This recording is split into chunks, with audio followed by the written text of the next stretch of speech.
अपना सीना ताने इजराइल इस्लामिक मुल्कों के सामने खड़ा नजर आता है।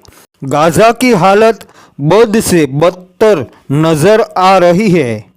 गाज़ा के लोग भूख और प्यास के कारण हैरान और परेशान हो गए हैं। इजराइल और फिलिस्तीन की जंग बहुत ही भयानक नज़र आ रही है। गाज़ा के लोग अपनी हिफाजत भी करते हैं और इस्लामिक मुल्कों की ओर अपनी भीगी पलकें लेकर मदद की उम्मीद रखते हैं।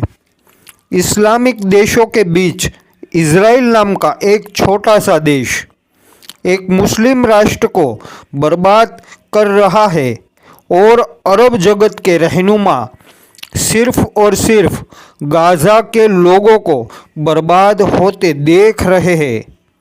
हर दिन न्यूज़ चैनलों के ज़रिए हमें बताया जा रहा है कि इजराइल ने गाज़ा को बहुत बड़ा नुकसान दिया है और इस नुकसान को देखकर इस्लामिक देशों के रहनुमा इजराइल पर हमला कर सकते हैं, मगर इस्लामिक देशों के हुक्मरां अपनी अपनी आदत के मुताबिक अपने ही मुल्क के मीडिया के सामने तरह तरह का बयान देते नज़र आते हैं, मगर एक भी मुस्लिम देश ने अभी तक फिलिस्तीन को मदद नहीं पहुंचाई। मैं आपको आज ये बात सुना रहा हूँ, ये आज की कड़वी सच्चाई है, ये हकीकत भी है, इसको मानना ही पड़ेगा।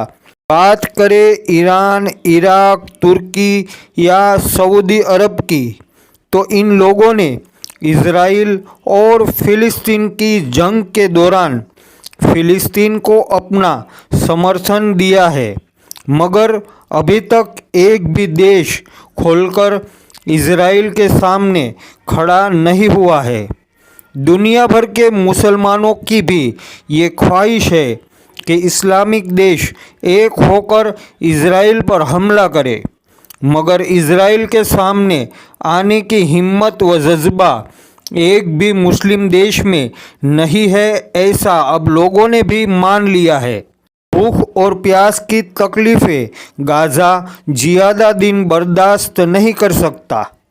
अरब वर्ल्ड के लोगों से उम्मीद रखने वाले मुसलमानों की हिम्मत टूटती नज़र आ रही है।